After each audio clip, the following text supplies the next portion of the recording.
이번 고양 창릉 신도시 본청약을 시작으로 앞으로 공공분양이 쏟아질 거라고 말씀드렸는데요. 쏟아지기는 이번에 청약하는 S5, 6블록, A4 블록의 실질적인 공급 물량은 지난 사전 청약 공급 후 남은 물량이라 정말 쥐꼬리만큼 있습니다.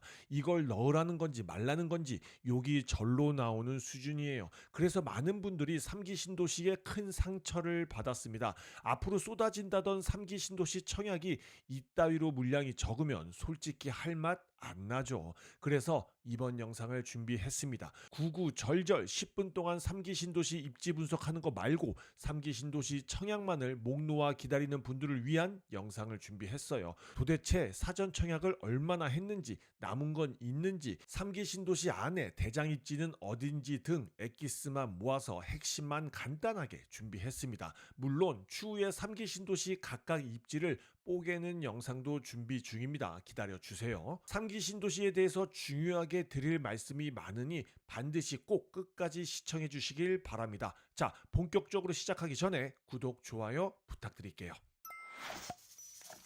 3기 신도시는 다들 아시다시피 지난 문재인 정권 때 2018년 9.13 대책으로 시작을 해서 벌써 7년 차에 다다른 신도시 개발 사업입니다. 정말 더럽게 느리게 진행되고 있습니다. 3기 신도시는 고양, 창릉, 하남, 교산, 남양주, 왕숙, 부천, 대장, 인천, 계양 등 5곳으로 17만 6천 호, 그 외 기타 공공주택지구 18만 8천 호, 합치면 35만을 훌쩍 넘는 대규모 주택 사업인데요. 이제 드디어 하나씩 본청약을 시작하고 있어요. 모두 마무리가 되려면 15년에서 20년은 걸릴 것 같습니다. 오늘 우리가 알아볼 지역은 여러분들이 가장 관심이 많은 3기 신도시 5곳인데요. 고양, 창릉, 하남, 교산, 남양주, 왕숙, 부천, 대장, 인천, 계양의 위치를 보면 어떻나요? 입지 별로입니까? 이 입지가 별로라고 하면 절대로 안 됩니다. 1, 2기 신도시 통틀어서 판교, 분당, 위례, 과천을 제외하면 입지 나쁘지 않습니다.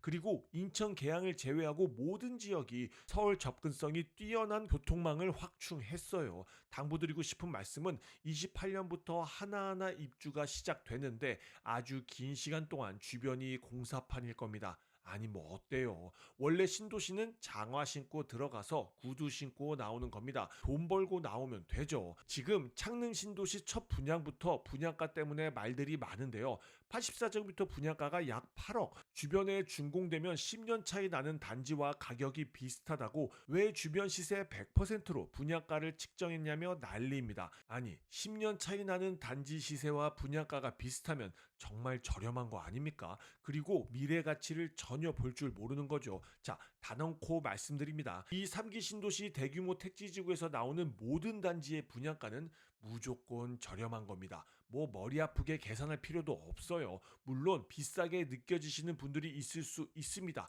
이해해요. 그럼 그 분양가로 어딜 갈 수 있는지, 어떤 상품으로 갈 수 있는지 잘 생각해 보시기 바랍니다. 그리고 가장 중요한 얘기를 해드릴게요. 당연한 거지만 첫 분양이 가장 쌉니다. 시간이 흐를수록 분양가는 올라갈 수밖에 없어요. 입지가 더 안 좋고 상품이 더 안 좋아도 올라갑니다. 그러니 비싸다고 어리광 부릴 시간에 어떻게 하면 당첨될 수 있는지를 고민하세요. 이제 창릉 신도시부터 빠르게 훑어보도록 하겠습니다.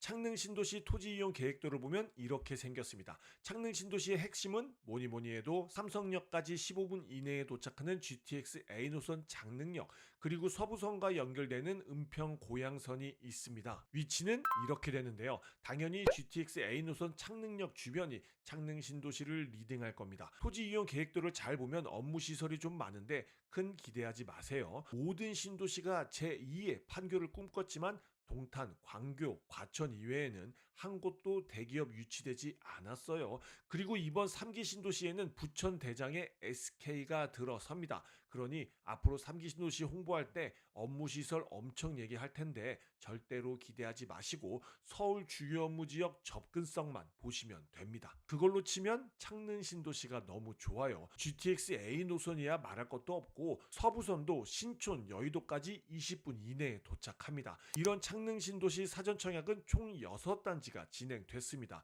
6단지를 표시해 드렸는데요. 어떠신가요? 생각보다 많지 않죠? 사전 청약을 진행해서 먹을 것 없다고 너무너무 욕 많이 했는데요. 앞으로 진행할 단지들이 더 많습니다. 제가 오늘 영상을 만든 가장 큰 이유예요. 너무 낙심하지 말고 앞으로 남은 단지 청약에 대비하고 준비하고 전략을 짜야 합니다.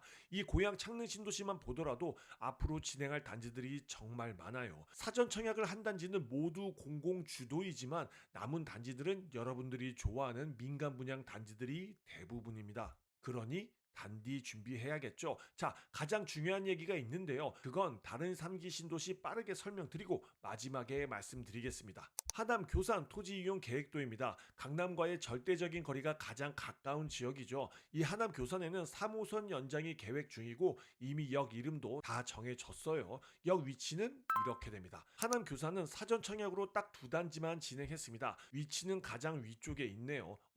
그러면 너무 안 좋은 입지 아닌가요? 이 지도에서는 안 보이지만 도보 500m 거리에 5호선 하남 검단산역이 있습니다. 하남 교산도 앞으로 기회가 너무너무 많은 게 보이죠. 다음은 9호선 연장 GTX 비노선이 들어서는 남양주 왕숙 총 10단지가 사전 청약을 진행했어요. 앞으로 남은 단지들도 엄청나게 많습니다. 다음은 똑같이 9호선 연장 GTX 비노선이 들어서는 남양주 왕숙 2 총 6단지가 사전 청약을 진행했는데요. 왕숙 1보다는 왕숙 2를 더 선호합니다. 이유는 심플해요. 서울과 가까워서. 넘어가겠습니다. 제가 가장 기대하고 있는 신도시 중 하나입니다. 대장 홍대선이 들어서는 부천 대장 신도시 총 4개 단지가 사전 청약을 진행했는데요.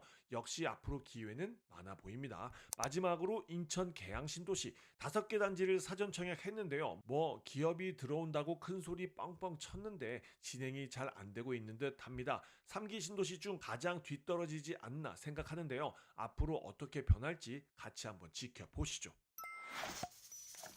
자, 지금부터 아주 중요한 얘기를 해드리겠습니다. 앞으로 길게는 10년에서 15년간 분양이 진행될 3기 신도시를 같이 봤는데요. 어떤 생각이 드시나요? 어떤 걸 조심해야 할까요? 제가 항상 강조하는 게 있습니다. 청약에서 가장 중요한 건 당첨. 이건 100번, 1000번 말해도 아깝지 않습니다. 그런데 잘 당첨돼야죠. 이 신도시 분양은 잘 공부하고 해야 합니다. 당첨에 눈이 멀어서 아무 생각 없이 신도시 신축은 무조건 좋다는 생각을 하고 무지성으로 넣으면 절대로 안 돼요. 분양 초창기에는 아직 공사판이고 입주한 단지도 몇 단지 없어서 정신없지만 입주가 진행되면서 냉정하리만큼 서열이 정해집니다. 제가 오늘 아무 설명 없이 지하철역만 설명드린 이유예요. 서울 주요 업무지역과의 접근성이 가장 중요한 만큼 신도시 내 지하철역과의 거리가 가장 중요하게 작용할 겁니다. 신도시 자체의 가치 상승도 중요하지만 신도시 내 단지들 중에서 경쟁력이 있어야 해요. 솔직히 대규모 택지지구의 단지들은 모두 평지에 단지들도 잘 빠지게 나오고 평면도도 기가 막힙니다. 그러니 가장 중요하게 생각해야 하는 건 신도시 내 입지, 신도시 내 경쟁력이 있어야 한다는 겁니다. 그러기 위해선 당연히 그 경쟁력 있는 단지에 당첨될 수 있는 조건을 만들어야겠죠. 제가 하나하나 도와드리도록 하겠습니다. 이번에 창릉 신도시 S5, 6블록, A4블록 물량이 너무 적어서 좌절하신 분들이 너무 많아 앞으로 남은 단지가 너무너무 많다는 얘기를 해드리고 싶었습니다.